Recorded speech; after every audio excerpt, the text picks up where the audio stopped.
પાટણ શહેરના ward number 1માં આવેલા કાલિકા બાગમાં બ્યુટિફિકેશનના કામ અર્થે રૂપિયા 20 લાખની ગ્રાન્ટ ફાળવવામાં આવી, જ્યારે આ કામના કોન્ટ્રાક્ટર દ્વારા આ કામ અર્થે ખૂબ જ ગંભીર ગેરરીતિઓ આચરવામાં આવી છે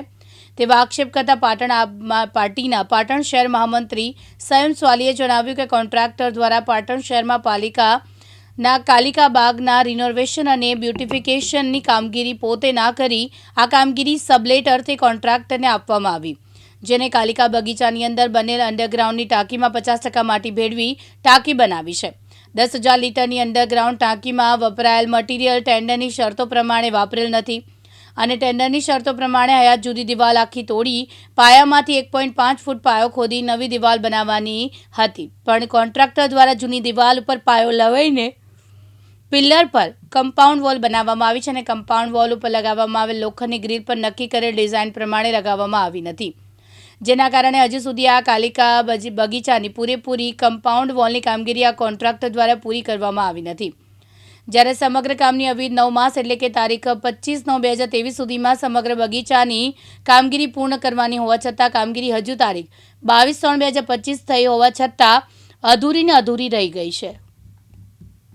આપણે હાલ પાટણ શહેરના વોર્ડ નંબર 1ના વર્લ્ડ હેરિટેજ રાણીકી વાવ ઉપર આવેલા કાલિકા બાગ ખાતે ઊભા છીએ। આ બાગના બ્યુટિફિકેશન કામ અર્થે 2019-20માં નગરપાલિકા દ્વારા રૂપિયા 20 લાખની ગ્રાન્ટ ફાળવવામાં આવી હતી। આ કામનો વર્ક ઓર્ડર આ કામના કોન્ટ્રાક્ટરને 26/12/2023ના રોજ આપવામાં આવેલ અને એવું કહેવામાં આવેલ કે 9 મહિનાની અંદર આ કામનો પૂરું કરી આ કામનો તમામ રિપોર્ટ નગરપાલિકા ખાતે આપો। આજે આ વાતને 2022થી માંડી 2025 થઈ ગઈ હોવા છતાં પણ 50%થી વધુની કામગીરી આજે આ નગરપાલિકા દ્વારા કોન્ટ્રાક્ટરને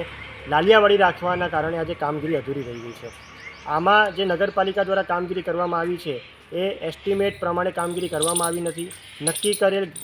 ડિઝાઇન પ્રમાણે ગ્રીલની ડિઝાઇન મૂકવામાં આવી નથી, જૂની હયાત દિવાલ તોડી 1.5 ફૂટનો જે પાયો લેવાનો હતો એની જગ્યાએ તે લોકોએ હયાત દિવાલ પર જ પાયો લઈ લીધેલો છે। સાથોસાથ નગરપાલિકામાં વિરોધ પક્ષ દ્વારા આ કોન્ટ્રાક્ટરને બિલ ના ચૂકવવા બાબતે પણ જ્યારે વિરોધ કરવામાં આવ્યો હતા છતાં પણ નગરપાલિકા દ્વારા કોના ઇશારે આ ઇજારેદારને આ કોન્ટ્રાક્ટરને રૂપિયા 12 લાખ રૂપિયાનું બિલ આપવામાં આવ્યું છે। આજે જ્યારે આ દેખાઈ રહ્યું છે કે જ્યારે આ 10,000 લીટરની એ લોકોએ ટાંકી બનાવી છે, આ ટાંકીમાં પણ ભારોભાર 50% કપચી 50% માટી મિક્સ કરવામાં આવી છે। જ્યારે નગરપાલિકાનો પ્રાઇવેટ લેબોરેટરીમાં ટેસ્ટ કરાવશે ત્યારે ખબર પડશે। આજે જ્યારે સંડાસ બાથરૂમનું કામ કર્યું છે, સંડાસ બાથરૂમના વોશ બેસિનની ચકલીઓ નીકળી ગઈ છે, સંડાસ બાથરૂમની આમ અંદર જઈ શકે એવી પરિસ્થિતિ નથી, ટાઇલ્સો ઉખડી ગયેલ છે, ચકલીઓ ઉખડી ગયેલ છે। આ 10,000 લીટરનું ટાંકું જે કામ માટે પાણી માટે વાપરવાનું હતું એની જગ્યાએ આજે અંદર નકલી કાટમાળ પડ્યું છે, નકલી દારૂની બોટલો પડી છે। મહત્ત્વની વસ્તુ એ છે કે હજી પણ પાછળ તમે દેખી શકો છો કે હજી જે કમ્પાઉન્ડ વોલ બનાવવાની છે એનું પણ કામગીરી ક્યાંક ને ક્યાંક અધૂરી છે। જોવા જઈએ તો નગરપાલિકાએ જે કોન્ટ્રાક્ટરને કામ આપ્યું હતું એને પોતે કામ ના કરી ગેરકાયદેસર રીતે બીજા કોન્ટ્રાક્ટરને આ નગરપાલિકામાં ગેરકાયદેસર પ્રવેશી કામ કર્યું છે, માટે નગરપાલિકાએ આ જે સબલેટમાં કામગીરી આપી હતી અને જે કોન્ટ્રાક્ટરે ગેરકાયદેસર આવી અને નગરપાલિકા દ્વારા એના કોઈ પ્રકારના કરાર ખત ન હોવા છતાં પણ એને કામ કર્યું છે, એના વિરુદ્ધમાં કાયદેસરની પોલીસ ફરિયાદ નગરપાલિકા જો સાચી હોય તો કરે। સાથોસાથ નગરપાલિકાની પાટણ શહેરની વોર્ડ નંબર 1ની સાલવીવાડા વોર્ડ ઓફિસ છે આ રહી,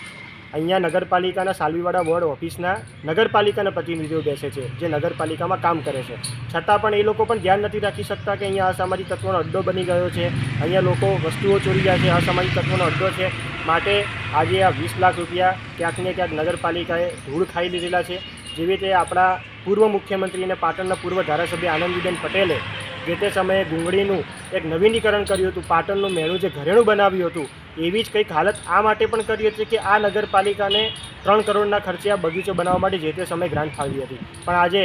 અંધેરી રાજા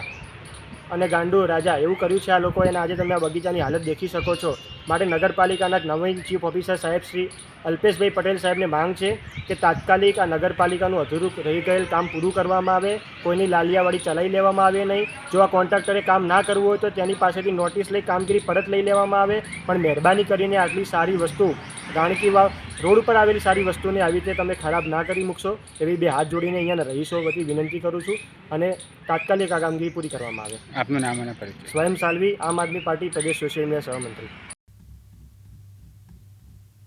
હાર્દિક સોલંકી સાથે ઉપેશ પંચાલ, દિવ્યાંગ ન્યૂઝ પાટણ।